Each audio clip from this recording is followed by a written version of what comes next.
Hi, this is Chef Hyken. Let's get right to it with a story about a cab driver that delivers outstanding customer service.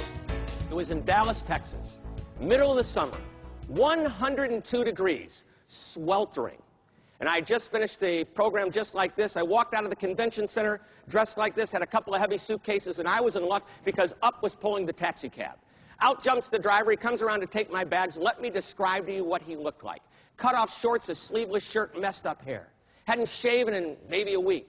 For all I know, he hadn't showered in a week. I look at this man and I think to myself, this is not a moment of magic.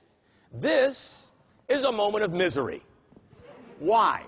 As I look at him, I'm thinking, what does the inside of that taxi cab look like?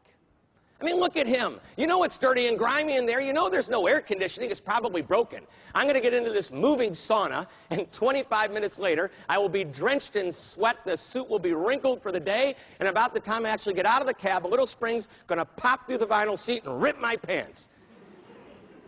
So I look at him, and he looks at me, and he says in this deep Texan accented voice, sounded nothing like the man that I was looking at, and I can't even get as low as he can go, but I'll try. He said, "Get in the cab.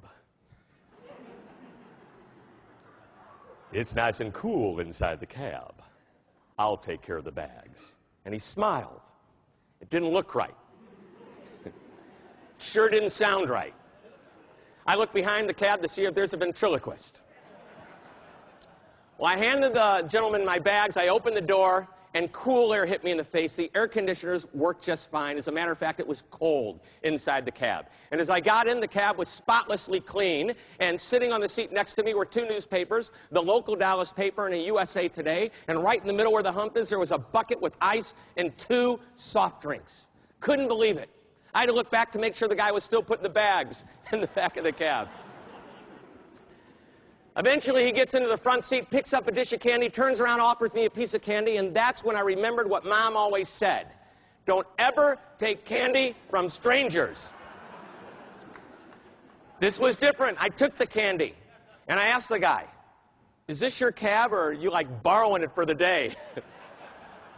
And he answered me. He said, and I won't get as low as he can go, he said, "This is my cab, and you make yourself at home. The newspapers are yours to take with you at the end of the trip, no extra charge. The sodas are yours to drink, compliments of me. Have as much candy as you'd like, and by the way, it's a $22 flat rate, which is the same rate that any honest cab driver would charge you from downtown out to the airport. Sit back, relax, and enjoy the ride." And I thought, wow, this guy's good. We get onto the highway. He asked me a question no cab driver has ever asked me before. "Are you in a hurry? Is it okay if I do the speed limit?" Well, by that time, I was reading a newspaper, drinking a soda. I said, "Take your time."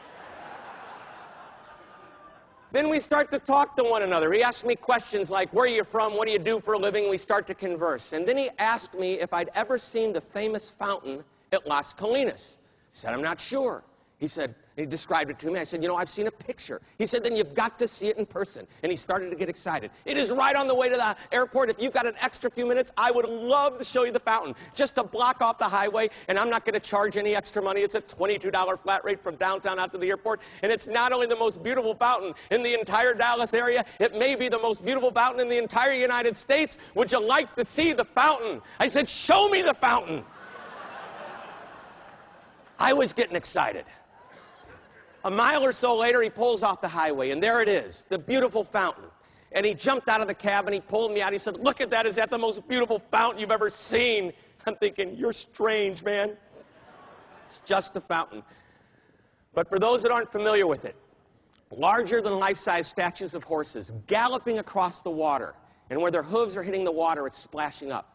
And I swear, as you look at these horses, these statues, you can sense energy and motion. And if you didn't see the big buildings behind this fountain, you'd swear you were looking out on the prairie at horses running across the water.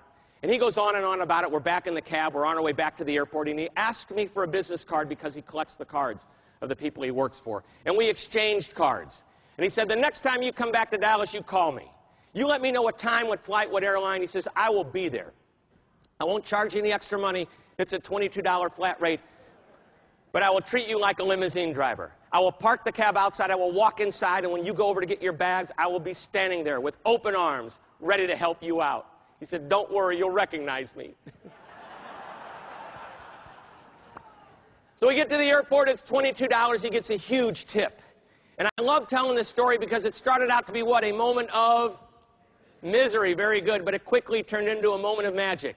Because with the exception of the first impression, he not only managed the moments of truth along the way, he created some moments of magic as well. He had the sodas, he had the newspapers, he had the candy, and that little trip to see the fountain. I mean, I couldn't wait to see what we're going to do the next time I came back to Dallas. You know, shopping at the new mall. Well,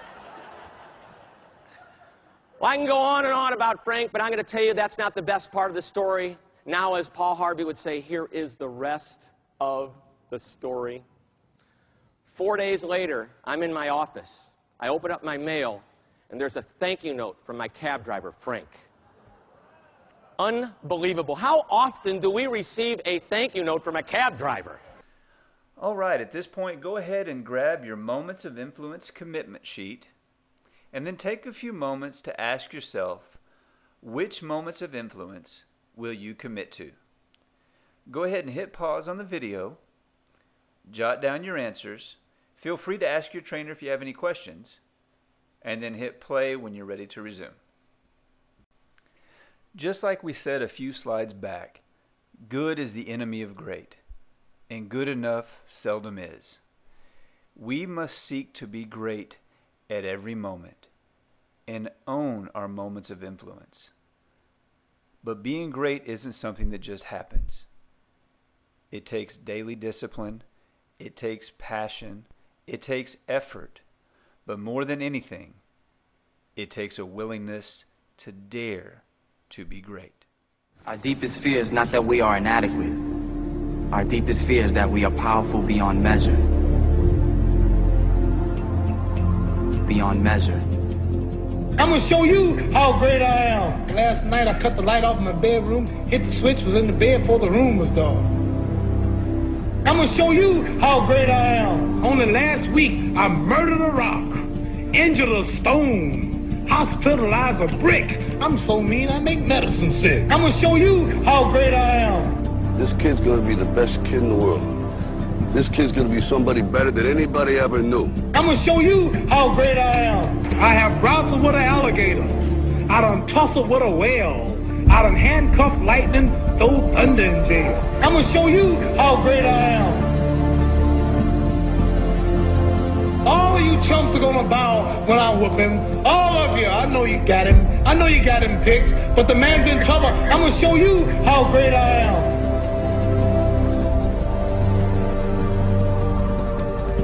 But somewhere along the line, you changed. You stopped being you. You let people stick a finger in your face and tell you you're no good. And when things got hard, you started looking for something to blame, like a big shadow. Let me tell you something you already know. The world ain't all sunshine and rainbows. It's a very mean and nasty place, and I don't care how tough you are, it will beat you to your knees and keep you there permanently if you let it. You, me, or nobody is gonna hit as hard as life. But it ain't about how hard you hit. It's about how hard you can get hit and keep moving forward. How much you can take and keep moving forward.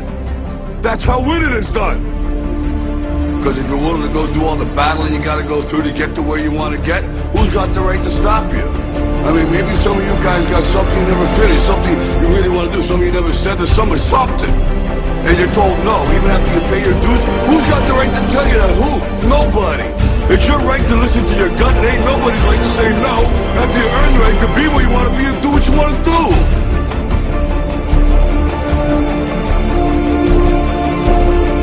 Now, if you know what you're worth, then go out and get what you're worth. But you gotta be willing to take the hits and not pointing fingers saying you ain't where you want to be because of him or her or anybody. Cowards do that, and that ain't you. You're better than that. Our deepest fear is not that we are inadequate. Our deepest fear is that we are powerful beyond measure.